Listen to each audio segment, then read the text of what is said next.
পরিকল্পিতভাবে ধ্বংস করার জন্য দেশ এবং দেশের বাইরে থেকে নানা রকম ষড়যন্ত্র তৈরি হচ্ছে।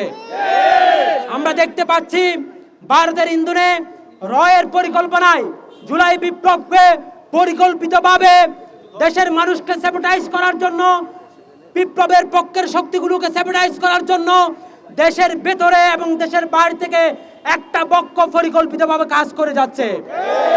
আমরা যারা জুলাইয়ে রাজপথে ছিলাম, আমরা ঐক্যবদ্ধ কণ্ঠে আজকে হুঁশিয়ারি দিতে চাই, যদি জুলাইকে নিয়ে কোনো তালবাহানা করা হয়, যদি জুলাই ঘোষণাপত্র দেওয়ার জন্য কোনো ধরনের চাল খেলা হয়, তাহলে বাংলার ছাত্র সমাজ আর ঘরে বসে থাকবে না, জুলাইয়ের মতো আবার রাজপথকে উত্তপ্ত করবে।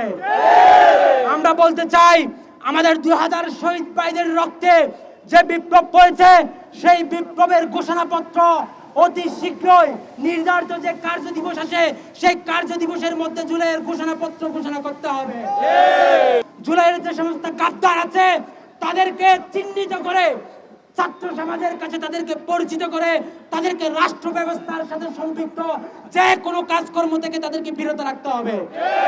আমরা বলতে চাই, আওয়ামী লীগকে কোনোভাবে যদি ভারতের পরিকল্পনায়, রয়ের পরিকল্পনায় যদি আওয়ামী লীগকে কোনোভাবে দেশের রাজনীতিতে পুনরাবৃত্তি ঘটাতে চান, তাহলে আমরা যারা জুলাইয়ের যোদ্ধা আছি, আমরা রাজপথকে উত্তপ্ত করে আমরা আবার এই 24-এর বিপ্লবের মতো আরেকটা বিপ্লব ঘটিয়ে এদেশের জুলাইয়ের গাদ্দারদেরকে আমরা মস্তক চারা করবো ইনশাআল্লাহ।